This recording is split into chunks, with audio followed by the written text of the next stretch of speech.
নতুন নতুন ভালোবাসার গল্প পেতে আমাদের চ্যানেলটি সাবস্ক্রাইব করে পাশে থাকা বেল আইকনে ক্লিক করুন। ধন্যবাদ। রাফি, তুই কিন্তু এটা কাউকে বলবি না। যদি তোর ভাইকে বলিস তাহলে কিন্তু তোর খবর আছে। তুই এই বাসায় থাকতে পারবি না। ও আমার বয়ফ্রেন্ড, আমি ওকে অনেক ভালোবাসি, তার জন্য আমি এটা করেছি। ভাবি, তোমার লজ্জা করলো না এতটা নিচে নামার জন্য? আমি তো তোমাকে আমার বড় বোনের মতো শ্রদ্ধা করতাম, কিন্তু আজকে থেকে সেই শ্রদ্ধাবোধ উঠে গেছে। আর তাছাড়া তুমি তো প্রেগনেন্ট, তাহলে কি এটা আমার ভাইয়ের সন্তান নয়? এত কথা কেন বলছিস তুই? সবকিছু যেহেতু জেনেই গেছিস, আমি তোকে একটা চান্স দিতে পারি। তুই চাইলে আমার সঙ্গে এসব কিছু করতে পারিস, আমি কোনো মাইন্ড করব না। তুই চাইলে আমি নিজেই তোকে সবকিছু দিয়ে দিতে পারি এক্ষুনি। তোমার লজ্জা করছে না তুমি আমাকে এসব বলছো? আর আমার তো সন্দেহ হচ্ছে, তোমার পেটে যে সন্তান, সেই সন্তানটা কি আমার ভাইয়ের নাকি তোমার ওই বয়ফ্রেন্ডের? তুমি এতটা নিজে নামতে পারলে? আরে, তুমি তো ভাইয়াকে ভালোবেসে বিয়ে করেছিলে। আজকে আমাকে এটা দেখতে হবে। এটা দেখার জন্য আসলেই আমি কোনো প্রস্তুত ছিলাম না। ছি। এত কেন কথা বলছিস? প্লিজ তুই একটু বোঝার চেষ্টা কর। আমি না হয় একটা ভুল করে ফেলেছি, আর এই সন্তানটা তোর ভাইয়ার, এই সন্তানটা ওর নয়। হ্যাঁ, এটা ঠিক যে আমি তোর ভাইকে ভালোবেসে বিয়ে করেছি, কিন্তু সেটা সম্পত্তির লোভে, বুঝতে পেরেছিস? বাহ, কি সুন্দর তোমার কথাবার্তা। আমার মা সেই ছোটবেলায় মারা গেছে, বাবা তোমাদের সম্পর্ক মেনে নিয়ে তোমাদেরকে এক করে দিয়েছে, আর তারপরই বাবা মারা যায়। আর এখন তুমি চাচ্ছ সমস্ত সম্পত্তি আত্মসাৎ করার জন্য, তাই না? আমি তো তোমাকে অনেক সম্মান করতাম, তুমি এটা কি করে করতে পারলে? আমি তো এখনো ভাবতেই পারছি না। তুই যেহেতু আমার কথাবার্তা শুনবি না, তাহলে দেখ আমি তোর কি অবস্থা করি। তুই শুধু দেখতে থাক, আমি তোকে এতটা নিচে নামাবো যে এটা তুই কল্পনাও করতে পারবি না। তুমি আমার কোনো কিছুই করতে পারবে না। তুমি একটা নষ্টা মেয়ে, আর একটা নষ্টা মেয়ে কখনোই আমার ভাইয়ের বউ হতে পারে না। তুমি তো ভাবি হওয়ার যোগ্যতা হারিয়ে ফেলেছো। তুমি এখন এই বাসা থেকে বের হয়ে যাও। দেখ, আমি তোকে এখনো ঠান্ডা মাথায় বলছি, তুই যদি চান্স চাস তাহলে আমাকে ব্যবহার করতে পারিস। আমি তোকে একটা সুযোগ দিচ্ছি, শুধু একবার নয়, তুই চাইলে আমাকে বারবার ব্যবহার করতে পারিস। আমি কোনো কিছু বলবো না, প্লিজ। তবুও তুই এইসব কাউকে বলিস না। মানুষের কথাবার্তা এতটা নিম্নমানের হতে পারে, যেটা তোমাকে না দেখলে আসলে বুঝতেই পারতাম না। তুমি ভাইয়াকে ভালোবেসে বিয়ে করেছো, তারপরে তোমার বয়ফ্রেন্ডকে বাসায় আনলে এইসব করার জন্য। আর এখন তুমি আমাকে বলছো এসব করার জন্য? মেয়েদের সবচেয়ে দামি জিনিস হলো তাদের ইজ্জত, এবং সেটা নিজের মানুষ মানে হাজবেন্ডের জন্য থাকে। আর তুমি এটা বিলিয়ে দিচ্ছ সবাইকে। তোমাদের মতো মেয়ের জন্যই সকল মেয়েদের খারাপ বলা হয়। তোমাদের বেঁচে থাকার কোনো অধিকার নেই আমার মতে। তোকে সরানোর জন্য আমার যা করা দরকার আমি তাই করব। ওকে আমি এ বাড়ি ছাড়া করব, না হলে তুই এই সম্পত্তির ভাগ নিবি। আমি চাই না যে আমার ভাগ এটা অন্য কেউ নিয়ে যাক। আমি কিছুদিন পরে তোর ভাইকে ডিভোর্স দিয়ে চলে যাব, আর এই সম্পত্তির মালিক হব আমি। কিন্তু সেটা তুই থাকলে কখনোই সম্ভব হবে না। তাই তোকে আগে বাড়ি থেকে বের করতে হবে, আর আমার যা ইচ্ছে আমি তাই করব। সকল ছেলেদেরকে বাসায় নিয়ে আসবো। রাফি এগুলো সহ্য করতে পারছে না। রাফি এগুলো সহ্য করতে না পেরে তার ভাবিকে পরপর দুটো থাপ্পড় মেরে দিল। থাপ্পড় মারার পর তার ভাবি কিছুটা দূরে গিয়ে পড়লো। পড়ার পরে দেয়ালে লেগে তার কপালটা ফেটে যায়। কপালটা ফেটে যাওয়ার পরেই তার ভাবির মাথায় একটা আইডিয়া চলে আসে। তখনই তার ভাবি দেখলো যে তার হাজবেন্ডের আসার সময় হয়ে গেছে। আর সে সময় তার ভাবি তার রুমে চলে আসে। রুমে আসার পর সে কল দিয়ে তাড়াতাড়ি রিফাতকে আসতে বলে। এদিকে আবারও তার ভাবি রাফির রুমে চলে আসে। রাফির রুমে আসার পর রাফির উপর ঝাঁপিয়ে পড়ে। রাফি নিজেকে সরানোর চেষ্টা করছে, কিন্তু পাচ্ছে না। এমনভাবে দৌড়ে আছে যে রাফি তখনই তার ভাবি শরীরে যত জামা কাপড় ছিল সবগুলো ছিঁড়তে লাগলো। নিজের জামা কাপড় দেখে রাফি অনেকটা ভয় পেয়ে গেল। রাফি বুঝতে পারছে যে তার সঙ্গে কি হতে চলেছে। রাফি একবার ধাক্কা দিয়ে ফেলে দিল। তারপর রাফি রুম থেকে বেরোতে যাবে, তখনই পেছন থেকে কেউ যেন মাথার মধ্যে আঘাত করলো। মাথায় আঘাত করার ফলে রাফি আর কোনো কিছু বলতে পারে না। রাফি সেখানেই বসে পড়লো। বসে পড়ার পরই তার ভাবি তার নিজের জামা কাপড় ছেড়ে এমনভাবে রাফিকে তার উপর রেখে দিল যেটা কেউ দেখলে যেন বুঝতে পারে যে সে তার ভাবিকে ধর্ষণ করার চেষ্টা করেছে। কিছুক্ষণ পরে রাফির ভাই রিফাত চলে আসলো। রিফাত আসার পরে রাফিকে লাথি দিয়ে সরিয়ে দিল। সরিয়ে দেওয়ার পরে রাফি এখনো মাথায় হাত দিয়ে আছে, কোনো কথা বলতে পারছে না, তাকিয়ে আছে শুধু। আর এদিকে তার ভাবি গিয়ে রিফাতকে শক্ত করে জড়িয়ে ধরার পরে কান্না করে করে বলতে লাগলো, তুমি এসেছো, তুমি না আসলে ও আমাকে নষ্ট করে দিত। ও আমাকে একা পেয়ে ধর্ষণ করার চেষ্টা করেছিল, আমার শরীরে অনেক জায়গায় এসে টাচ করেছে। আমি এখন মানুষের কাছে কিভাবে মুখ দেখাবো? রাফি, ছি, তুই এটা করতে পারলি আমার ভাই হয়ে? এটা আমি কখনোই তোর কাছে আশা করিনি। তোকে নিয়ে আমি সবসময় গর্ব করতাম যে আমার ভাই অনেক ভালো একটা ছেলে, কিন্তু তুই তো নিজের ভাবির সঙ্গে এসব করতে পারলি? আমার তো এখনো বিশ্বাস হচ্ছে না। যদি নিজের চোখে না দেখতাম তুই এটা কেন করতে গেলি? তো তোর মতো ছেলে আমার ভাই হতে পারে না। তুই এখনই এই বাসা থেকে বের হয়ে যাবি, আর কখনো যেন তোর মুখ না দেখতে পাই। ভাইয়া তুমি বিশ্বাস করো, আমি এসব কোনো কিছুই করিনি। ভাবি তার যেন একটা পরিচিত ছেলে এনেছিল, আর সেটা আমি দেখিনি। ভার্সিটি থেকে এসে আর দেখে নেওয়ার পরে ভাবি আমাকে অনেকভাবে ম্যানেজ করতে থাকে, কিন্তু আমি রাজি হইনি। তারপরে ভাবি আমাকে বাসা থেকে বের করার জন্য এই মিথ্যে অপবাদ দিয়েছে। এখানে আমার কোনো দোষ নেই। তোকে আমি বিশ্বাস করব এটা তুই ভাবলি কি করে? তোকে আমার বিশ্বাস করার কোনো ইচ্ছা নেই, কারণ তুই যে কাজ করেছিস এই কাজের জন্য তোর কোনো ক্ষমা নেই। তুই এখন আমার বাড়ি থেকে বের হয়ে যা, না হলে তোকে পুলিশে দিতে বাধ্য হব। ভাইয়া তুমি বিশ্বাস করো, আমি এটা সত্যি সত্যিই করিনি। ভাবি সবকিছু আমার ব্যাপারে ষড়যন্ত্র করছে। তুমি একটা বার আমাকে বিশ্বাস করো। আর আমি কোথায় যাব তোমাদেরকে ছাড়া? আমার এই পৃথিবীতে তোমরা ছাড়া আপন বলতে কেউ নেই। একটা মেয়ে কখনো তার নিজের ইজ্জত নিয়ে কথা বলতে পারে না, আর তুই ভালোভাবেই জানিস তোর ভাবি প্রেগনেন্ট। আর ছি, আমার তো এটা ভাবতেও লজ্জা লাগছে। তুই এখন আমার বাসা থেকে বেরিয়ে যা, না হলে তোকে আমি মেরে ফেলবো, বলে দিলাম। এভাবে বললে কেন কিছু হবে না? তুমি তাকে মেরে ফেলো, আমার গায়ে টাচ করেছে, দেখো আমার জামা কাপড় সবকিছু ছিঁড়ে ফেলেছে। আমি এই মুখ কাউকে দেখাতে পারবো না, আমি সোজা নিজেকে শেষ করে দেব।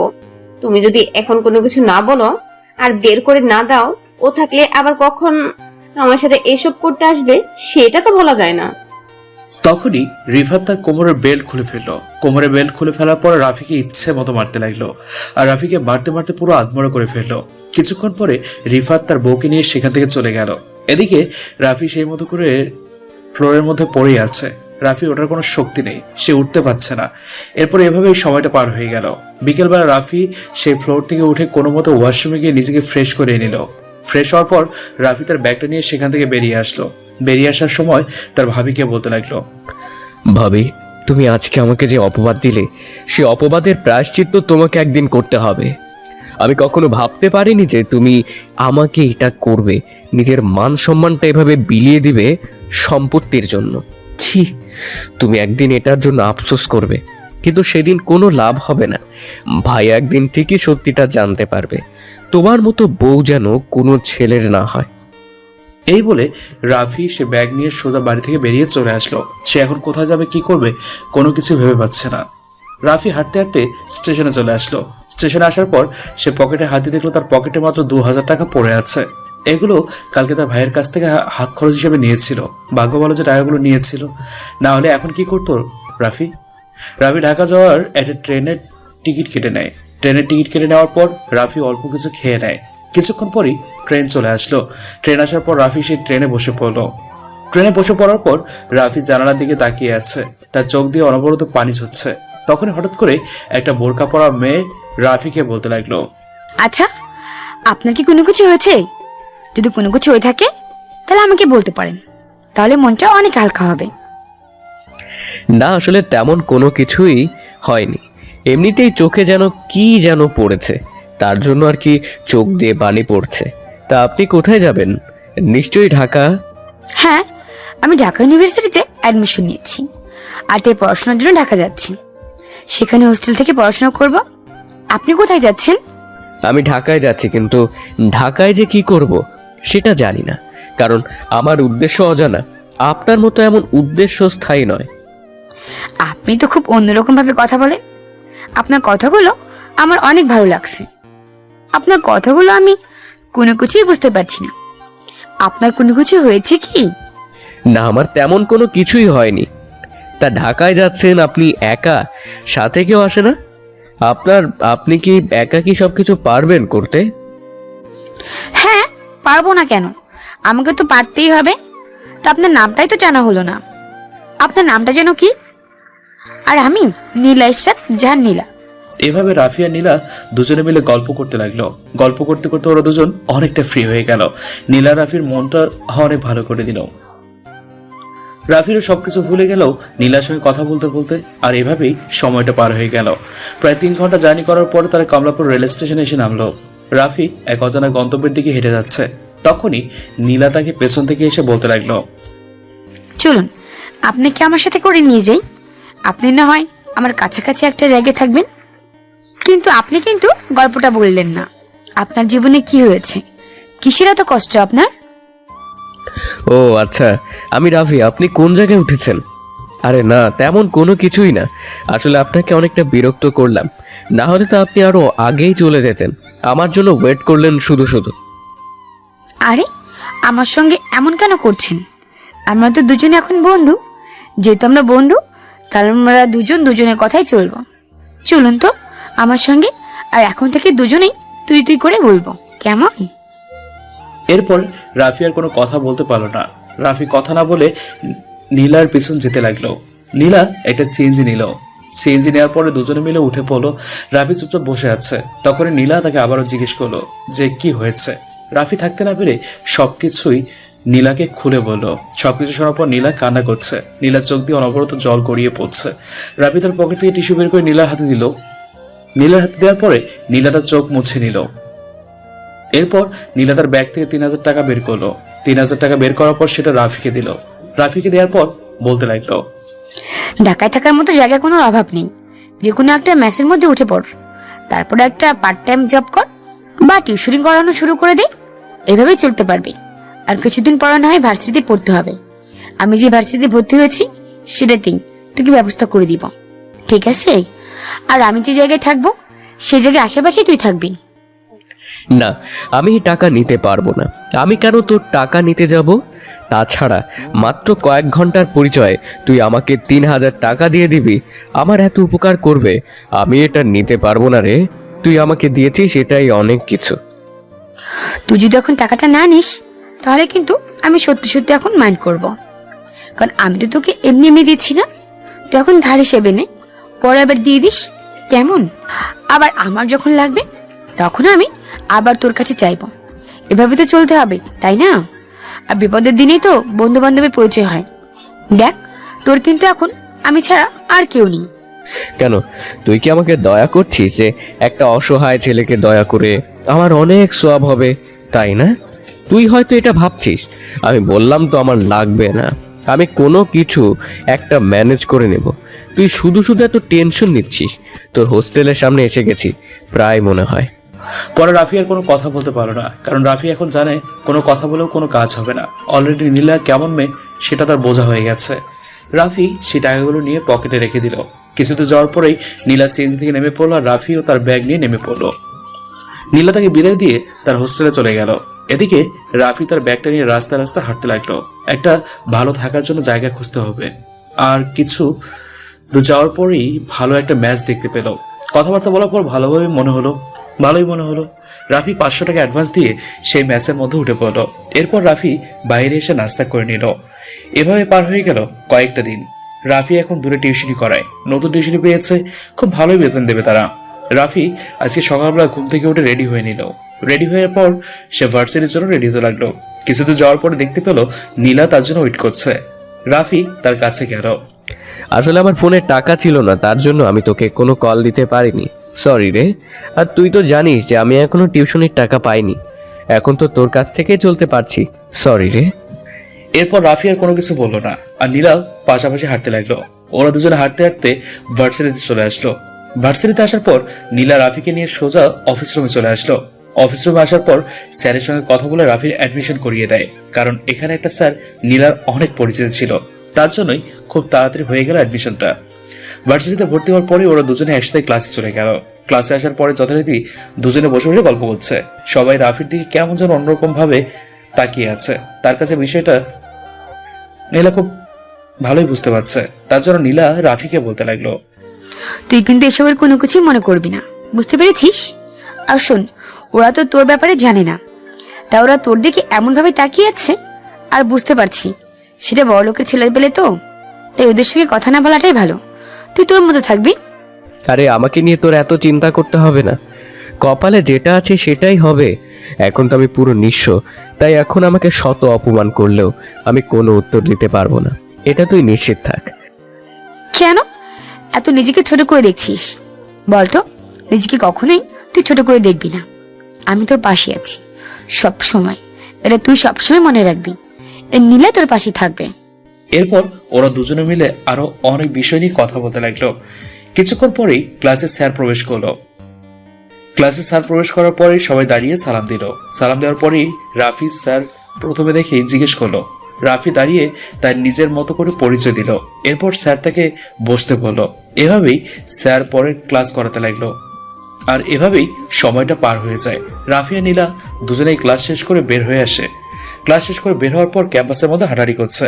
তখনই রাফি নীলাকে বলতে লাগলো, আমার তো এখন টিউশনই আছে, তার জন্য আমাকে যেতে হবে।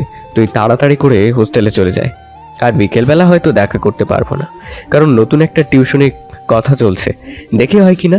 যদি হয় তাহলে তো যেতে পারবো না, আর ফ্রি হলে তোকে জানাবো। ঠিক আছে, তুই কিন্তু ফ্রি হলে আমাকে অবশ্যই অবশ্যই জানাবি। আমি তাহলে চলে গেলাম। আর শোন, রিক্সা দিয়ে যাস। এই নে 500 টাকা রাখ, আমি এখনো বাসা থেকে টাকা পাইনি। টাকা পেলে তোকে কিছু দিব, আর আমার কিছু রাখবো। এই বলে নীলা একটা রিক্সা নিয়ে চলে গেল। নীলা রিক্সা নিয়ে চলে যাওয়ার পরে রাফি এই টাকাটা পকেটে রেখে তার নিজের মতো করে হাঁটতে লাগলো। হাঁটতে হাঁটতে সে যথারীতি তার টিউশনি করানোর জন্য চলে আসলো। রাফি একটা টিউশনি করে আর একটা টিউশনি করাতে যাচ্ছে। হঠাৎ করে দেখতে পেল কয়েকটা ছেলে রাস্তা দিয়ে হকি স্টিক আর পিস্তল নিয়ে যাচ্ছে, হয়তো কোনো ঝামেলা চলছে। রাফি এক সাইডে পড়ে গেল, আর এক সাইডে পড়ে যাওয়ার পরই ওদের দুই দলের মধ্যে মারামারি হতে লাগলো। তখন রাফি বেশ অনেকটা আঘাত পায়। তাড়াতাড়ি করে এসে সেখান থেকে পালিয়ে এসে সোজা টিউশনি করাতে চলে আসে। টিউশনিতে তার এই অবস্থা দেখে সবাই মোটামুটি ভয় পেয়ে গেল আর সবকিছু খুলে পড়লো। যেহেতু এটা ভার্সিটি এলাকা, তাই এরকম সমস্যা প্রায়ই হয়ে থাকে। রাফি টিউশনি করাচ্ছে, টিউশনি করার সময় হঠাৎ করেই ছাত্রের বাবা চলে আসলো। সাথে বাবা একজন সিআইডি অফিসার।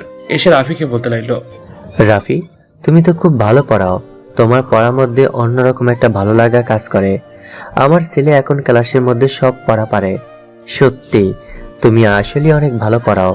তা এটা শেষ করে ডাইনিং রুমে এসো, তোমার সঙ্গে কিছু কথা বলবো। এরপর রফিক সাহেব চলে গেল। রফিক সাহেব চলে যাওয়ার পর রাফিও তার নিজের মতো করে পড়াতে লাগলো। প্রায় 1.5 ঘন্টা পরে পড়াটা শেষ করার পর রাফি ডাইনিং টেবিলে এসে দেখে উনি পত্রিকা পড়ছে। উনি গিয়ে চুপচাপ একপাশে বসে পড়লো।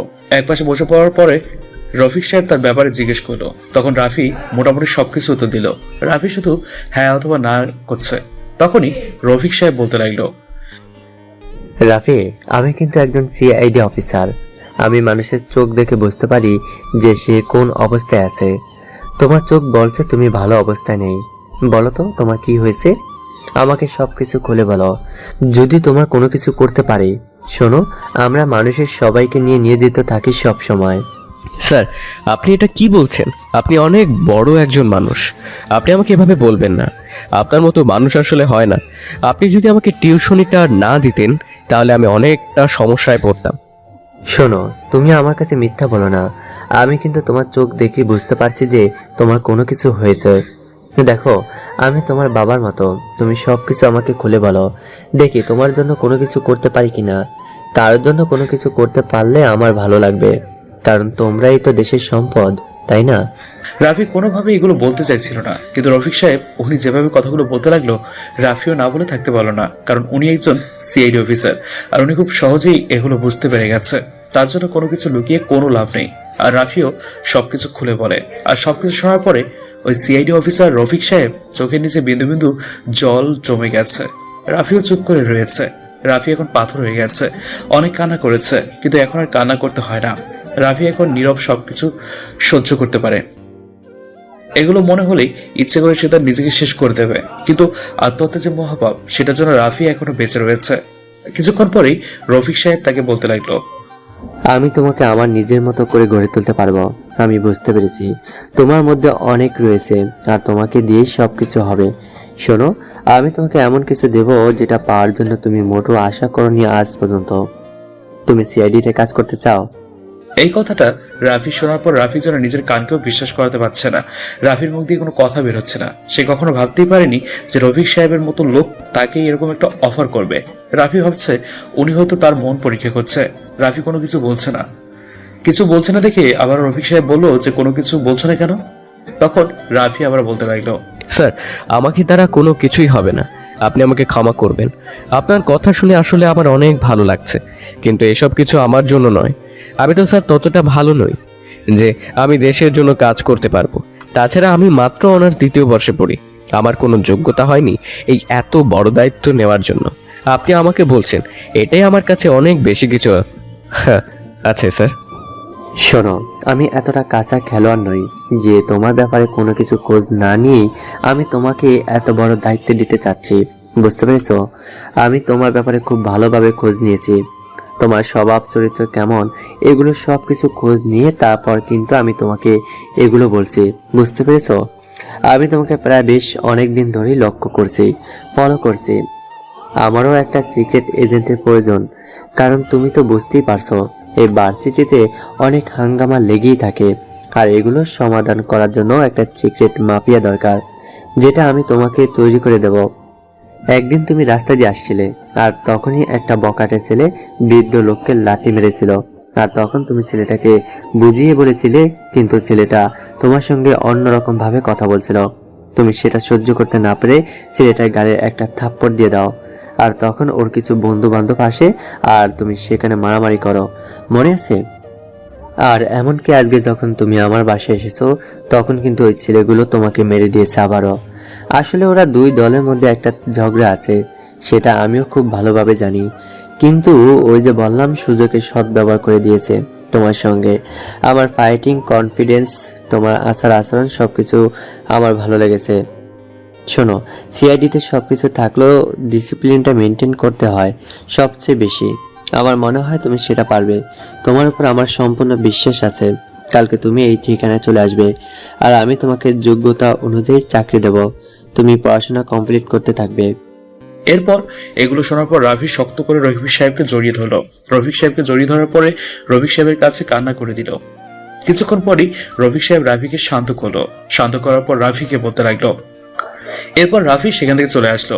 রাফির মনটা অনেক ভালো, কারণ এটুকু শোনার পরে যে কারো মন ভালো হয়ে যাবে। রাফি ভাবলো এখন নীলাকে কল দিয়ে জানাবে, কিন্তু রাফি এটা করলো না। রাফির মনে হলো সে চাকরিটা পাওয়ার পরে তাকে সারপ্রাইজ দেবে, আর এভাবেই রাফি আর নীলাকে বিষয়টা জানালো না।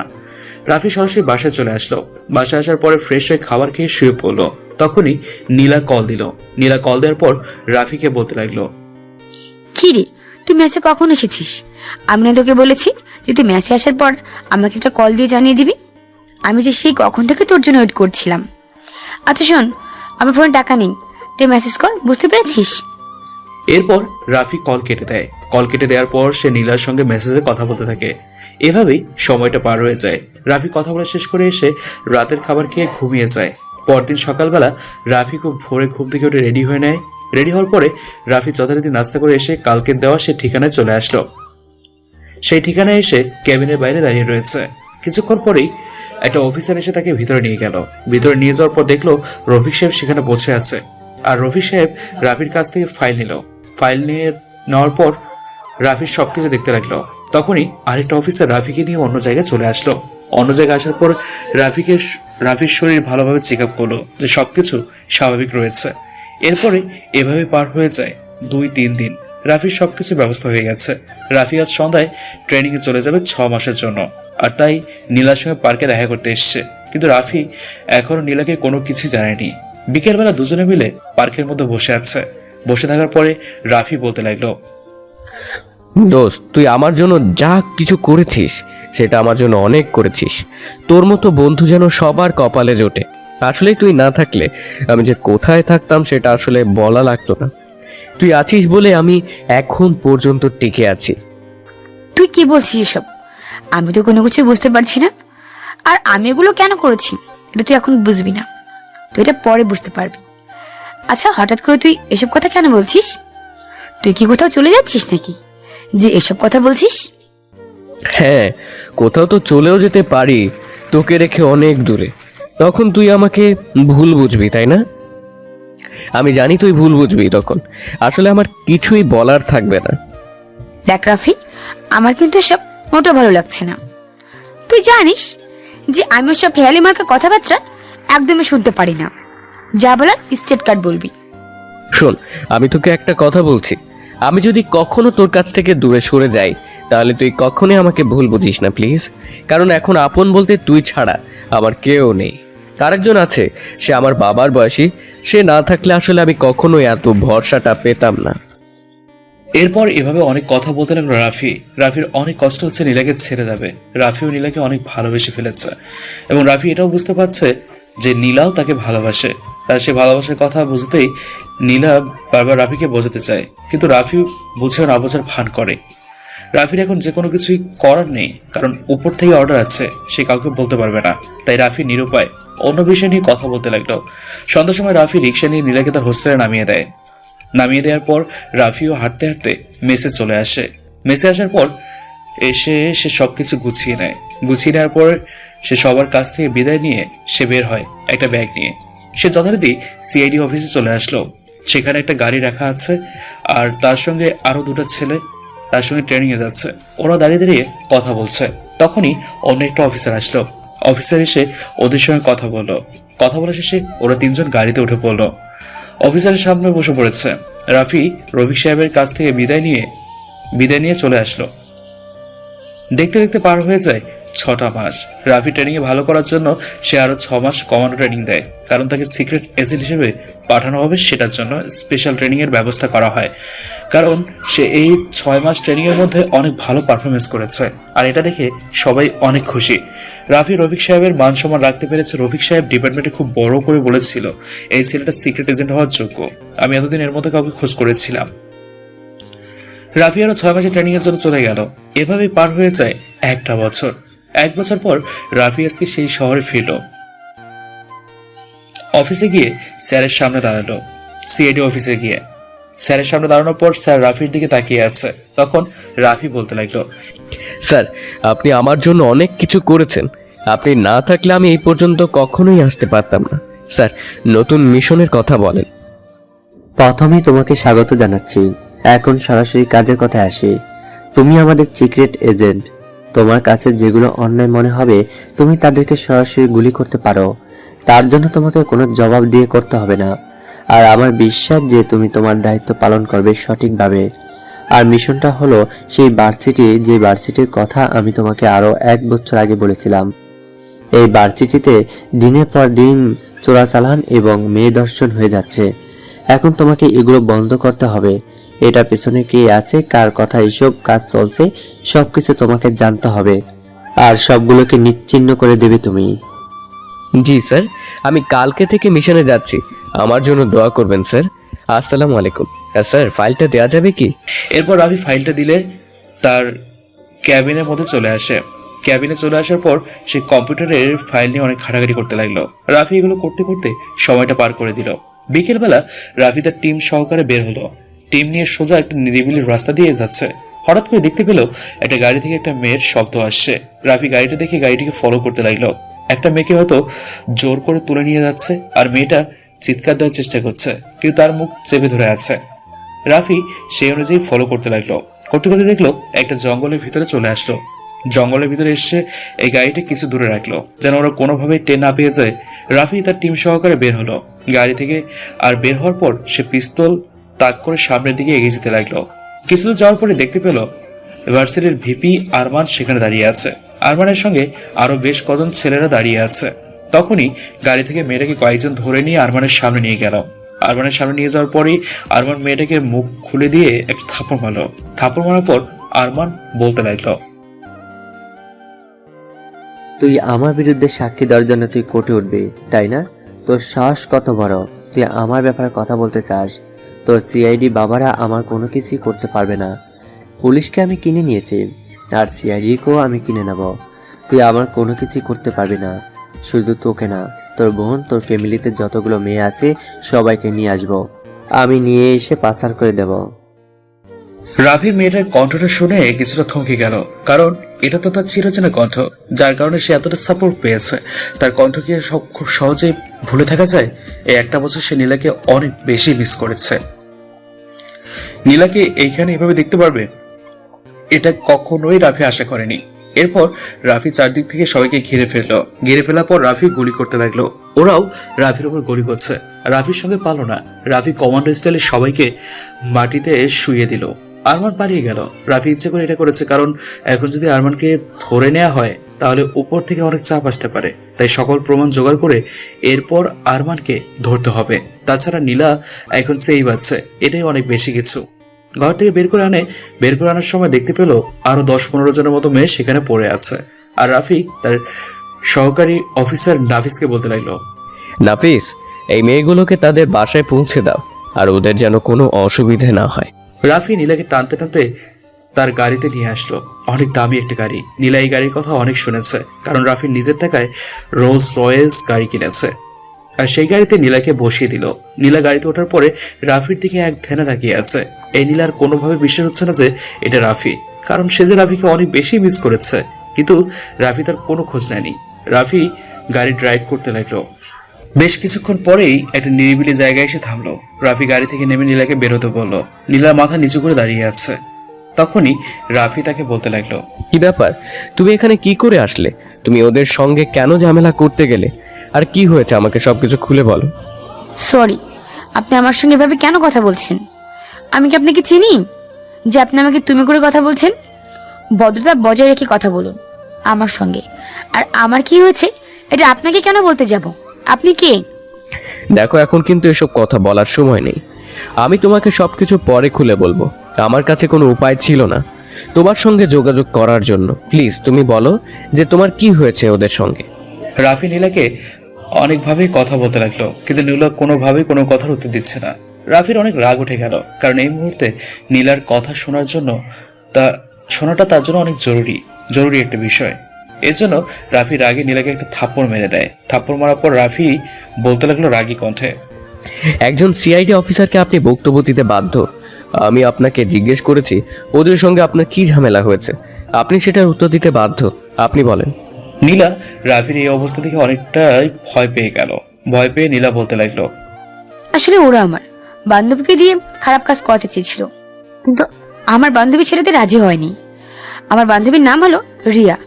রিয়া রাজি হয়নি, কিন্তু ওরা জোর করে এসব করাতে চেয়েছিল, এমনকি করিয়েছে। তার জন্য রিয়া পুলিশের কাছে গিয়ে কমপ্লেন করে, কিন্তু সেটাকে কোনো কাজ হয়নি। আর যখনই সিআইডিতে জানে তখনই তাকে গুলি করে মেরে ফেলেন। আর এটা আমার সহ্য হচ্ছিল না, কারণ চোখের সামনে সবকিছু হচ্ছিল, কিন্তু আমি কোনো কিছু করতে পারছি না। তার জন্য আর কি ওরা আমাকে ধরে নিয়ে এসেছে। ও আচ্ছা, ঠিক আছে। আর শোনো, আমি সেদিন তোমাকে কথাগুলো বলতে গিয়ে বলতে পারিনি। আমার যেদিন কোনো কিছু করার ছিল না, কারণ সেদিন আমার ট্রেনিংয়ে যাওয়ার ডেট ছিল। আমি ট্রেনিংয়ে চলে গিয়েছিলাম। আসলে আমি সিআইডিতে জয়েন করেছিলাম, কিন্তু কোনো কিছু উপায় ছিল না তোমাকে সব কিছু জানানোর জন্য, কারণ এটা উপর থেকে নির্দেশ দেওয়া হয়েছিল। তার জন্যই তোমাকে কোনো কিছু বলে যেতে পারিনি। চলো তোমাকে হোস্টেলের সামনে নামিয়ে দিই। আমি এখন হোস্টেলে থাকি না, আর আমি এখন আমার ফ্যামিলির সঙ্গে ঢাকায় থাকি। আপনার মতো সিআইডি অফিসার আমার সঙ্গে কথা বলছে, আপনার মান সম্মান চলে যাবে না? কারণ আপনি তো অনেক বড় একজন মানুষ, আমি তো সাধারণ একটা স্টুডেন্ট। দেখো, তুমি আমার সঙ্গে এরকম কেন কথা বলছো? আমি তোমার আছি, তোমারই থাকবো সবসময়। আমি তোমার সঙ্গে জানি অনেক অন্যায় করেছি, তোমাকে কিছু বলতে পারিনি, কিন্তু বিশ্বাস করো আমি প্রতিটা সময় তোমাকে মিস করেছি। এরপর নীলা গাড়িতে উঠে পড়লো। রাফি কোনো কিছু বলতে পারলো না, কারণ রাফি জানে নীলাকে এখন কোনো কিছু বলেও লাভ নেই। নীলা তার উপর অনেক অভিমান করে আছে, সময়ের সাথে সাথে তার অভিমানগুলো কেটে যাবে। এরপর রাফিও ড্রাইভ করতে থাকে। ড্রাইভ করতে করতে নীলার দেখানোর মতো তাদের বাসার সামনে চলে আসে। রাফি নামিয়ে দেয় নীলাকে। নামিয়ে দেওয়ার পর রাফি বলল, তুমি কালকে ভার্সিটিতে যাবে, আর ভার্সিটিতে যাওয়ার পরে তুমি সাধারণভাবে চলাফেরা করবে। আমি যতদিন আছি ততদিন তোমার কোনো চিন্তা নেই। এরপরে নীলা আর কোনো কথা না শুনে চলে যায়। রাফি আরো কিছু কথা ছিল, কিন্তু সেগুলো আর বলতে পারলো না। রাফিও সেই গাড়িটা ড্রাইভ করতে লাগলো। রাফি ড্রাইভ করতে করতে এসে বাসার দিকে যাচ্ছে। হঠাৎ করেই নাফিস তার ফোনে কল দিল। নাফিসের কলটা রাফি গাড়ি সাইড করে রিসিভ করলো। গাড়ি সাইড করে রিসিভ করার পর নাফিস তখন ওপাশ থেকে বলতে লাগলো, স্যার, এইমাত্র আমি একটা মেয়েকে নদীর পাড়ে পেয়েছি। মেয়েটাকে ধর্ষণ করে তারপরে মেরে ফেলা হয়েছে। মেয়েটার এমন কিছু জায়গায় ওরা ছুরি দিয়ে কেটেছে যেটা বলার মতো নয়। আপনি কি আসবেন? ঠিক আছে, আমি এক্ষুনি আছি। আর তোমরা আলামত সংগ্রহ করে দেখো কোনো কিছু পাও কিনা, বুঝতে পেরেছো? আর আশেপাশে সবাইকে জিজ্ঞেস করো কেউ দেখেছে কিনা। রাফি তাড়াতাড়ি করে সে নদীর পাড়ে চলে আসলো। নদীর পাড়ে আসার পর দেখলো তার টিমের সকল সদস্য আশেপাশে খোঁজাখুঁজি করছে। রাফি গিয়ে লাশটা ভালোভাবে উল্টিয়ে দেখলো। উল্টানোর পর রাফি তাকে ভালোভাবে চেক করতে লাগলো। চেক করতে দেখতে পেলো লাশটাকে আরো 2 দিন আগেই মারা হয়েছে। কিন্তু এখানে ফিরে যাওয়ার সময় তো কেউ না কেউ দেখার কথা। রাফি চারপাশে জিজ্ঞেস করতে লাগলো। রাত হয়ে গেছে, তবুও নদীর পাড়ে মাঝে মাঝে কিছু লোক দেখা যাচ্ছে, বিশেষ করে যারা নদীতে নৌকা চালায়। মাঝিদেরকে ভালোভাবে জিজ্ঞেস করতে লাগলো রাফি। তখনই একটা নৌকার মাঝি তাদেরকে দেখে দূরে কোথাও চলে যেতে লাগলো। রাফি চোখ দিয়ে সাড়া দিয়ে নাফিসকে ধরে আনতে বলল। নাফিস গিয়ে মাঝিটাকে ধরে আনলো। তখনই হঠাৎ করেই ওখানে একটা বিস্ফোরণ হয়। বিস্ফোরণটা অনেক বড় হওয়ার কারণে রাফির টিমের একজন সদস্য খুবই গুরুতর আহত হয়। তাড়াতাড়ি করে রাফি যে গাড়ি দিয়ে হসপিটালে পাঠিয়ে দেয়। রাফির মাথায় কোনো কাজ করছে না, কারণ এটা তো যে কেউ জানে যে সে এখানে আসবে। তার মানে এটা হচ্ছে ইচ্ছে করে এই লাশটাকে রেখে যাওয়া হয়েছে। রাফি তখন বলতে লাগলো, নাফিস, তুমি তাড়াতাড়ি করে এখানে যত ভারী ঘর রয়েছে সবগুলো ভালোভাবে চেক করতে থাকো। আর আশপাশের জায়গাটা খুব ভালোভাবে দেখবে, ওখানে কোনো না কোনো কিছু উত্তর পাওয়া যাবে। আর এই মাঝেটাকে আমার কাছে দিয়ে যাও, তাড়াতাড়ি করো, আমি আরো কিছু ফোর্স পাঠাচ্ছি। তখনই নাফিস তার মতো করে চলে গেল। নাফিসকে যে দায়িত্ব দেওয়া হয়েছে নাফিস সেটা যথাযথভাবে পালন করছে। আর এদিকে রাফি সে রফিক সাহেবকে ফোন করার পর রফিক সাহেব কিছুক্ষণ পরই আরো কিছু ফোর্স পাঠিয়ে দিল। আর ফোর্সগুলো রাফির কথা মতো কাজ করতে লাগলো। এদিকে রাফি সেই মাঝিটাকে ধরে এনে তার গাড়ির কাছে নিয়ে আসলো। গাড়ির কাছে নিয়ে আসার পর রাফি জিজ্ঞেস করতে লাগলো, দেখুন চাচা, আমি আপনাকে ভালো মতো জিজ্ঞেস করছি। আমার মনে হচ্ছে আপনি কোনো না কোনোভাবে সবকিছু জানেন। প্লিজ আপনি যা জানেন সেটা আমাকে বলেন, আমি আপনাকে সাপোর্ট দিচ্ছি। আপনার কোনো কিছুই হবে না, আপনি নির্ভয়ে আমাকে সবকিছু বলেন। স্যার, বিশ্বাস করেন আমি এসবের কোনো কিছু জানি না। আমি আসলে সিআইডিদেরকে অনেক ভয় পাই, কারণ ওদের ব্যাপারে অনেক কথা শুনেছি, তো সেজন্য আমি ভয়ের জন্য পালিয়ে গিয়েছিলাম। আমি এসবের কোনো কিছুই জানি না। এই লাশটা কোথা থেকে আসলো, কি করে আসলো, সেটা আমি কোনোভাবেই কোনো কিছু বলতে পারবো না। প্লিজ আর আমাকে ছেড়ে দিন। আমি অনেক অসহায় একটা লোক। আমার কিছু হয়ে গেলে আমার পরিবার পথে বসে যাবে। চাচা, আমার কাছে মিথ্যে বলবে না। আপনার চোখ বলছে আপনি কোনো না কোনোভাবে বিপদগ্রস্ত হয়েছেন। প্লিজ আমাকে বলুন আপনার কি হয়েছে, আমাকে সবকিছু খুলে বলুন, না হলে কিন্তু আমি আপনাকে অ্যারেস্ট করতে বাধ্য হব। স্যার, আমি সত্যি বলছি, আমি তেমন কোনো কিছুই জানি না। আমি যদি জানতাম তাহলে আমি অনেক অসহায় একটা লোক। আমার উপর আমার পুরো পরিবার দাঁড়িয়ে আছে। আপনি তাহলে সরাসরি কোনো মুখ খুলবেন না, আপনি আমাকে কঠোর হতে বাধ্য করছেন। আমি আপনাকে এখনো বলছি আপনি নির্ভয়ে সবকিছু বলুন, আমি আপনাকে সাপোর্ট দিব। আপনার কোনো কিছুই হবে না। কে বা কারা এটা করেছে আপনি আমাকে বলুন প্লিজ। অনেক গরিব একজন মানুষ। আমার একটা ফুটফুটে কন্যা ছিল, সে এই কলেজে পড়াশোনা করত। আমি অনেক কষ্ট করে তাকে এই ভার্সিটিতে ভর্তি করিয়ে দিয়েছিলাম। বিশ্বাস করেন, আর কিছুদিন পরেই আমার মেয়েটা একটা ছেলের সঙ্গে পরিচয় হয়। ছেলেটা নাকি অনেক বড় লোক, অনেক ক্ষমতা। আমি অনেকটা ভয় পেয়ে গিয়েছিলাম, কারণ এত বড় ছেলের সঙ্গে আমাদের সম্পর্ক কখনোই হতে পারে না। আমি আমার মেয়েটাকে না করেছিলাম যে ওই ছেলেটার সঙ্গে সঙ্গ না চলার জন্য। কিন্তু আমার মেয়েটা কোনো কথা শুনেনি। একদিন ছেলেটা তার কিছু লোকজন নিয়ে আমার বাড়িতে উঠে পড়ে। ছোট একটা ঘর, সেই ঘরে উঠে পড়ার পরে আমাকে দুজন ধরে রাখার পরে আমার সামনে আমার মেয়েটাকে নষ্ট করে, তারপর আমাকে ভুলে যায়। আমি যদি কাউকে কিছু বলি তাহলে আমাকে পুরো মেরে ফেলবে ওরা। অনেক খারাপ। আমি ভয়ে আর কোনো কিছু বলিনি। আর সেদিন আমি দেখেছিলাম যে ওরাই লাশটাকে রেখে গিয়েছে। ছেলেটার নাম হলো আরমান চৌধুরী। ও আচ্ছা, আপনাকে অসংখ্য ধন্যবাদ। আপনি আমাকে এত বড় তথ্য দিলেন। আমি আপনার সাথে আছি। আপনি কি চান না যে আপনার মেয়ের খুনির প্রতিশোধ নেওয়ার জন্য? আর আপনার মেয়ে এখন কেমন আছে? আমার মেয়েটা 2 দিন পরেই আত্মহত্যা করে মারা গেছে। আর আমি এখানে 2 দিন আগে অনেক ভোরে ওই আরমানের গাড়িটা দেখেছিলাম। আরমানের গাড়িটা দেখার পরে ওই গাড়ি থেকেই এই মেয়ের লাশটা এখানে রেখে যাওয়া হয়েছিল। আমি এর চেয়ে বেশি আর কোনো কিছু জানি না স্যার। আমাকে বলুন, আমার কোনো কিছু হবে না? আমি কি আমার মেয়ের খুনের প্রতিশোধ নিতে পারবো? আমি আপনাকে কথা দিচ্ছি, আপনার মেয়ের খুনের প্রতিশোধ আমি নিয়ে নিব। আপনি দেখবেন ওদের অনেক ভয়ঙ্কর একটা শাস্তি হবে। আপনি এখন যেতে পারেন। আর কোনো কিছু হলে এই নাম্বারে কল দিয়ে জানাবেন, আমি সবসময় আছি আপনার পাশে। এরপর রাফি এগুলো তার ভিডিও রেকর্ড করে নিল। ভিডিও রেকর্ড করার পর সে রাফি তাদের বাড়িতে গেল। এটা বস্তির মতো একটা জায়গা। বস্তিতে যাওয়ার পরে সকলের কাছে জিজ্ঞেস করতে লাগলো। সকলে আরমানের বিরুদ্ধে কথা বলতে লাগলো যে আরমান এখানে এসেছিল, আসার পর মেয়েটাকে ধর্ষণ করেছে। আর এগুলো ভিডিও করার পর রাফি বাসায় নিয়ে আসলো। বাসায় আসার পর এগুলো রফিক সাহেবের কাছে পাঠিয়ে দিল। রফিক সাহেব এগুলো পাওয়ার পরে রাফিকে কল দিল। কল দেওয়ার পরে রাফিকে বলতে লাগলো, রাফি, আমি জানতাম রাফি তুমি খুব তাড়াতাড়ি এগুলো সংগ্রহ করবে। ঠিক আছে, তুমি লাশটাকে ফরেনসিক ল্যাবে পাঠিয়ে দাও। দেখো গ্লাসটা থেকে আর কোনো কিছু জানা যায় কিনা। আর তুমি তোমার মতো অ্যাকশন নিতে পারো, যে কোনো তোমার যা যা প্রয়োজন তুমি সেটা আমাকে বলবে। আমি সকল কিছু তোমার প্রয়োজন মেটাতে পারবো। স্যার, আমি 2 দিন পরেই একসাথে যাব, আর আমার কোনো কিছু লাগলে আপনাকে জানাবো স্যার। এগুলো আপনার কাছে সাবমিট করলাম, আমি যে কোন সময় আরমানকে অ্যারেস্ট করতে পারি। এরপর রাফি আরো কিছু কথা বলে সে কল কেটে দেয়। আর কল কেটে দেওয়ার পরে রাফি রিপোর্টগুলো তৈরি করতে লাগলো। আর এভাবেই বেশ সময়টা পার হয়ে গেল। রাতের বেলা রাফি খাবার খেয়ে শুয়ে পড়লো। শুয়ে পড়ার পর সে নীলাকে কল দিল, কিন্তু নীলা কল রিসিভ করছে না। বেশ কিছুক্ষণ পরে নীলা কলটা রিসিভ করলো। রিসিভ করার পরেই সে চুপ করে আছে।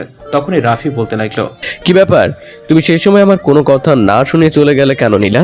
তুমি একটু প্লিজ বুঝতে চেষ্টা করো, আমি একটা অপারেশনে আছি, আমি তোমাকে সময় দিতে পারছি না, একটু বুঝতে চেষ্টা করো তুমি। আমি কি আপনাকে কোনো কিছু বলেছি যে আমাকে সময় দিন? আমি তো আপনাকে কোনো কিছু বলিনি। আপনি কেন কল দিয়েছেন আমাকে? আপনি আমাকে কল দিবেন না। শোনো, আমি যখন ট্রেনিং এ চলে যাই তখন আমি চেয়েছিলাম যে তোমাকে সবকিছু বলার জন্য, কিন্তু আমাকে না বলেছিল, কারণ যদি জানিয়ে দিতাম তাহলে অনেকটা সমস্যা হতো। প্লিজ তুমি একটু বুঝতে চেষ্টা করো। এখনো আমার ব্যাপারে তেমন কেউই জানে না, কারণ আমি একটা অপারেশনে আছি। জাস্ট তুমি জানো, প্লিজ একটু কথাটা বুঝতে চেষ্টা করো। আমার সঙ্গে কথা বলতে হবে না। আমার সঙ্গে কথা বললে ওরা আমার ব্যাপারে জেনে যাবে, আর ওরা আপনার সঙ্গে না পেরে আমার ক্ষতি করার চেষ্টা করবে, আর আপনার সকল প্ল্যান বরবাদ হয়ে যাবে। তার জন্য আমার সঙ্গে কথা না বললেই ভালো হবে আপনার। আমাকে নিয়ে তোমার কোনো চিন্তা করতে হবে না, তুমি তোমার চিন্তা করো। আর শোনো, আমি মনে হয় রিয়ার লাশটা পেয়ে গেছি। রিয়ার লাশটাকে আমি নদীর পাড়ে পেয়েছি। লাশটাকে অনেক বাজেভাবে মেরেছে, কিন্তু আসলে কিছু করার ছিল না আমাদের।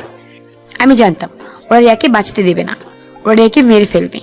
ঠিক আছে, আপনি ঘুমিয়ে পড়ুন, রাখলাম। আমি যাকে ভালোবাসতাম সে আমার মনটা বুঝলো না। আজ 1 বছর পরে তার সঙ্গে দেখা হলো, কিন্তু সে আমাকে একটা কথা জিজ্ঞেস করলো না যে আমি ভালো আছি কিনা। সে আমাকে সরাসরি অন্যদের মধ্যে জিজ্ঞাসা করতে লাগলো। এসব ব্যাপারে ভালোই। এই 1 বছর আমি কিভাবে যে কাটিয়েছি সেটা একমাত্র আমিই জানি। এরপর রাফি হাসতে হাসতে কলটা কেটে দেয়। রাফি বুঝতে পারছে যে কথাগুলো তাকেই বলেছে। রাফি কল কেটে দেয়। সে নীলার কথাই ভাবতে লাগলো। মেয়েটা তাকে এখনো অনেক বেশি ভালোবাসে, কিন্তু কোনোভাবে প্রকাশ করছে না। রাফি তারপর ঘুমিয়ে গেল। পরদিন সকালবেলা ঘুম থেকে উঠে যথারীতি খাবার খেয়ে রেডি হয়ে নিল। রেডি হওয়ার পর ছদ্মবেশে সে বের হলো। রাফি একটা সাধারণ ছেলের মতো রাস্তা দিয়ে হেঁটে যাচ্ছে। তখনই দেখলো আরমানের গাড়িগুলো যাচ্ছে। আরমানের গাড়ির মধ্যে এমপি সাহেব বসে আছে। রাফির বিষয়টা অনেকটা খটকা লাগলো। তার মানে এমপি সাহেব এটার মধ্যে যুক্ত আছেন, হতেও পারে। রাফি হাঁটতে হাঁটতে এসে ভার্সিটিতে চলে আসলো। ভার্সিটিতে এসে সে ভার্সিটিতে গিয়ে পেছনে বসে আছে। পেছনে এমনভাবে বসে আছে যে কেউ বুঝতে পারবে না সে সিআইডি অফিসার। রাফি এভাবে বসে থাকার পর কিছুক্ষণ পরে নীলা চলে আসলো। নীলা তার থেকে কিছুটা দূরে বসে আছে। তখন রাফি বলতে লাগলো ফাজলামি করে, কি ব্যাপার, আমি তো তোমাকে এখানে আসতে বলিনি, তাহলে তুমি আমার এখানে কেন এসেছে বলে চলে যাও। এখান থেকে রাতের বেলা তো কথা বলতে চাইলাম, কিন্তু তুমি আমার সঙ্গে কথা বললে না। নীলার হাতে একটা পানির বোতল ছিল। সেই পানির বোতলটা রাফির গায়ে ঢিল দিল। রাফি এই বোতলটা ধরে নিয়ে নীলার সামনে গেল। নীলার সামনে যাওয়ার পর নীলার দিকে তাকিয়ে মুস্কি মুস্কি হাসছে। নীলার অনেক রাগ উঠে গেল। তখন রাফি বলতে লাগলো, এত রাগ করার কোনো কিছু নেই। আমি অপারেশন শেষ করেই আপনাকে আমার ঘরের বউ করে নিয়ে যাব, বুঝতে পেরেছেন? এরপর নীলার সঙ্গে কথা বলতে বলতে অনেকটা সময় পার হয়ে যায়। সন্ধ্যার সময় রাফি তার টিম সহকারে জঙ্গলের দিকে যাচ্ছে। জঙ্গলের কাছে চলে আসতেই সে তার ফোর্সগুলোকে চারদিক থেকে ঘিরে ফেলতে বলল। রাফির কাছে অস্ত্র আছে, যে এখানে এমপিও রয়েছে, খবর আছে এটার। রাফি সামনের দিকে এগিয়ে যাচ্ছে, একটা লুকানো জায়গা পেয়েছে, সেখানে লুকিয়ে পড়লো। লুকিয়ে ভিতরে কি হচ্ছে সেটা দেখার জন্য দেখতে লাগলো। হঠাৎ করে দেখতে পেলো তার সঙ্গে বসে কথা বলছে, তার মানে রিফাত তার ভাই এসব কাজ করে থাকে। রাফি এগুলো দেখে কি করবে সেটা বুঝতে পারছে না। তখনই মনে হলো যে তার দায়িত্বের কথা, তার দায়িত্বের কাছে সে হার মানবে না। এসব আবেগ দিয়ে তার কখনো কিছু হবে না। রাফির উপর যে দায়িত্ব আছে সেটাই পালন করবে। রাফি এইভাবে সবাইকে গুলি করতে লাগলো। সবাই চারদিক থেকে গুলি করছে। তখনই রিফাত এখানে চলে আসলো। রাফি কোনো উপায় না পেয়ে রিফাতের পায়ে গুলি করলো। তুই এতটা নিচে নামতে পারলি কি করে? তুই শেষ পর্যন্ত তোর ভাইকে গুলি করতে পারলি? আমি তোমাকে গুলি করিনি। তোমার উপর আমার শ্রদ্ধাবোধ আগেও যেমন ছিল এখনো তেমনই আছে। একজন সিআইডি অফিসার সে একটা অপরাধীকে গুলি করেছে, বুঝতে পেরেছো? আমি আর সেই রাফি নই যেটা মিথ্যে অপবাদ দিয়ে আমাকে বের করে দিয়েছিলে। তুমি যেটা অন্যায় করেছো সেটা তোমাকে এখন শাস্তি পেতে হবে। সবকিছু স্বীকার করো, না হলে তোমাকে আমি এখানে ক্রস ফায়ার করতে বাধ্য হব। তুই চলে যাওয়ার পর আমি কিছুদিন পর জানতে পারি যে তোর আসলেই কোনো দোষ ছিল না, সেজন্য জায়গায় অন্য একটা ছেলের সঙ্গে পালিয়ে গেছিলিস। সবকিছু নিয়ে আর সবকিছু মিলিয়ে আমি অনেক খারাপ অবস্থায় ছিলাম। আর আমি কোথা থেকে যে এই পথে চলে আসছি সেটা বলতে পারবো না। আর এদের সঙ্গে চলতে চলতে আমি অনেকটা লোভী হয়ে গেছিলাম, যে জন্য আমি এই পথে চলে এসেছি। তুই আমাকে ক্ষমা করে দে। আমি তোমাকে ক্ষমা করলেও এই সমাজ তোমাকে ক্ষমা করবে না, এই আইন তোমাকে কখনো ক্ষমা করবে না। আমি আইনের রক্ষক, আমি চাই না আইনের এক ফোঁটা অসম্মান করতে। আমার উপর যেটা দায়িত্ব আছে সেটাই পালন করব, কারণ সরকার আমাকে ট্রেনিং দিয়েছে, সবকিছু দিয়েছে। আমাকে আমার দায়িত্ব পালন করতে হবে, কিছু করার নেই। এখনো বলছি তুমি সবকিছু স্বীকার করো, না হলে কিন্তু আমি তোমাকে ক্রস করতে বাধ্য হব। তোমাদের কোথায় কোথায় শাখা রয়েছে সেটা আমাকে বলো। হ্যাঁ, আমি তোকে বলছি, আমাদের এই জায়গাগুলোয় আমাদের শাখা রয়েছে। এখানে আমরা গোডাউনে সবকিছু রেখে সবকিছু সাপ্লাই করি। এখন আমরা এখানে মিটিং করতেছি সামনে কি করব, কারণ সিআইডি ব্যাপার আমরা অনেক আগেই জানতে পেরেছি। যে কোনো একজন অফিসারকে আমাদের ওপর দায়িত্ব দেওয়া হয়েছে আমাদেরকে অ্যারেস্ট করার জন্য, আমাদেরকে শাস্তি দেওয়ার জন্য। কিন্তু সেই অফিসার যে তুই, সেটা আমি যদি বুঝতে পারতাম তাহলে আজকের আর এই দিন দেখতে হতো না আমরা। তুমি কি মনে করো সেই সিআইডি অফিসাররা তোমার পাটক্ষেত থেকে উঠে এসেছে এত ট্রেনিং এত কিছু করে? যদি আমাদের মাথার মধ্যে এটুকু না থাকে যে কিভাবে অপারেশন করতে হবে আর কিভাবে তোমাদেরকে ধরতে হবে, এটা যদি না থাকে তাহলে আমরা সিআইডি অফিসার হওয়ার যোগ্য নই, বুঝতে পেরেছো? তোমরা যদি এক ধাপ এগিয়ে যাও তাহলে আমরা 3 ধাপ এগিয়ে যেতে পারি। আমাদের সঙ্গে রাখতে চায় আর রাখতে আসলে কখনোই পারবে না, কারণ সত্যের জয় সবসময় হয়, এই কথাটা মনে রাখবে। গুলি করার পরে রিফাত বলতে লাগলো। এরপর রাফি নাফিসকে মাইক্রোফোনে বললো এদিকে আসার জন্য। কিছুক্ষণ পরে নাফিস চলে আসলো। নাফিস আসার পরে রাফি নাফিসকে বলতে লাগলো এই জায়গাগুলোতে সবকিছু ধ্বংস করে দেওয়ার জন্য। নাফিস হেলিকপ্টারে করে চলে গেল। নাফিস চলে যাওয়ার পরে রাফি রিফাতকে মারতে লাগলো। মারতে মারতে পুরো আধমরা করে ফেলেছে। তখনই আরমান তাকে পেছন দিক থেকে গুলি করেছে। রাফির হাতে গুলিটা লেগেছে। রাফিও কমান্ডো স্টাইলে তাকে গুলি করে শুয়ে দিল। সামনে গেল।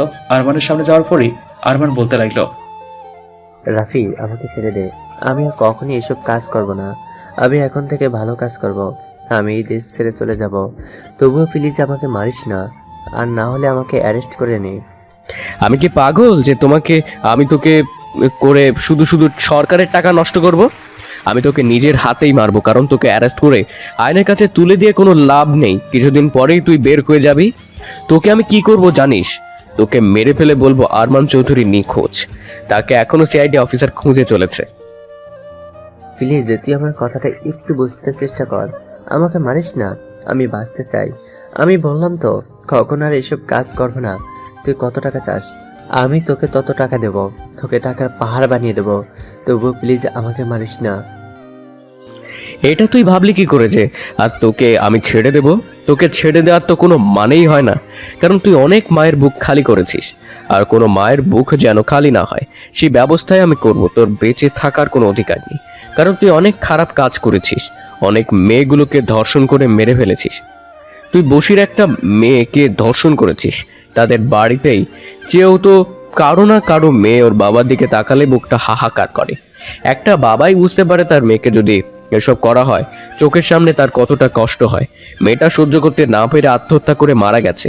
এভাবে আর কত বাবা মায়ের বুক খালি করেছিস? সেটা তো আমাদের কাছে কোনো তথ্য নেই। আমাদের কাছে যে যতটুকু তথ্য আছে এর চেয়ে কত গুণ তুই খারাপ কাজ করেছিস সেটা তো বলার মতো নয়। তোর বেঁচে থাকার কোনো অধিকার নেই, যার শেষ পর্যন্ত আমার ভাইটাকেও তোদের দলে টেনে নিয়েছিস। আমি আমার নিজের ভাইকে পর্যন্ত ছেড়ে দেই না, সেখানে আমি তোকে কি করে ছেড়ে দেব? তুই তো নষ্টের গোড়া। এমপিকেও মেরে ফেলবো, তোদের তিনজনকে এমন ভাবে মারবো। রাফি, তুমি ওগুলোকে না করে কি করছো? আমি তো কোনো কিছু বুঝতে পারছি না। তুমি সকল প্রমাণ জোগাড় করে নিজের স্বীকারোক্তি করিয়ে বুঝতে পারলাম সেটা করেছো, কিন্তু ওগুলোকে কি করেছো? স্যার, ওরা যে অন্যায় করেছে এটা আদালতের শাস্তি দিতে দিতে অনেক সময় লেগে যাবে, আর ওদেরকে আমি এখনো খুঁজে চলছি। এটাই আপনি মিডিয়াকে বলবেন। সিআইডি টিম তাদেরকে এখনো খোঁজা হচ্ছে, তারা সিআইডির ভয়ে নিখোঁজ। ঠিক আছে, আমি এটাই বলবো। আর আমার বিশ্বাস ছিল তুমি এমন কিছু একটাই করবে, কারণ তোমার সম্পর্কে আমি জেনে বুঝেই আমি তোমার উপর এই মিশনের দায়িত্বটা দিয়েছি। আর আমার একটা বিশ্বাস জেনে ভালো লাগছে যে তুমি তোমার ভাইকে পর্যন্ত ক্ষমা করনি। তোমার আইনের প্রতি শ্রদ্ধাশীল দেখে আমি সত্যি মুগ্ধ হয়েছি। তোমার ব্যাপারে ডিপার্টমেন্টে অন্যভাবে চিন্তা করবে। সিআইডি টিমের হেড অফিসার করে তোমাকে প্রমোশন করে দেওয়া হলো। স্যার, আমার 1 মাসের ছুটি লাগবে।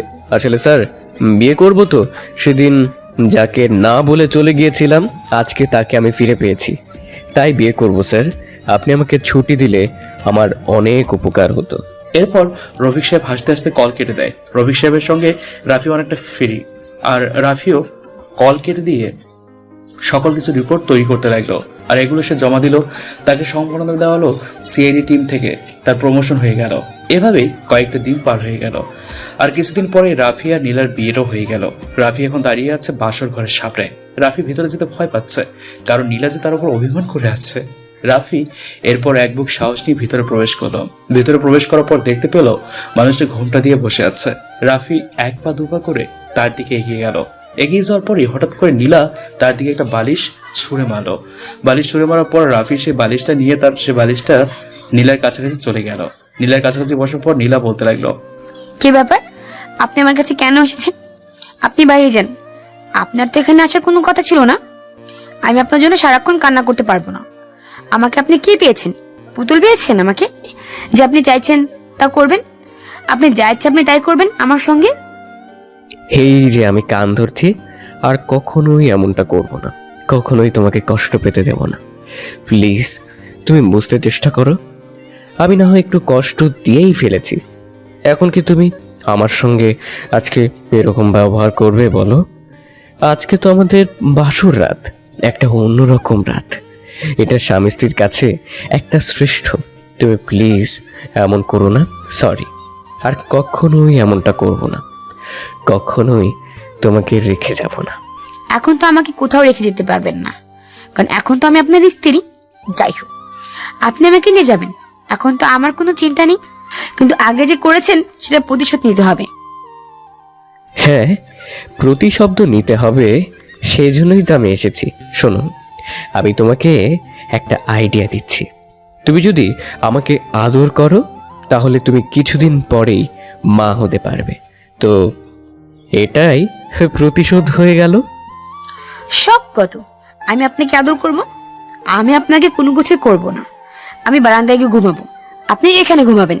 এরপর রাফি নীলাকে কোলে তুলে নিল। কোলে তুলে নিয়ে নীলাকে বিছানায় শুয়ে দিল।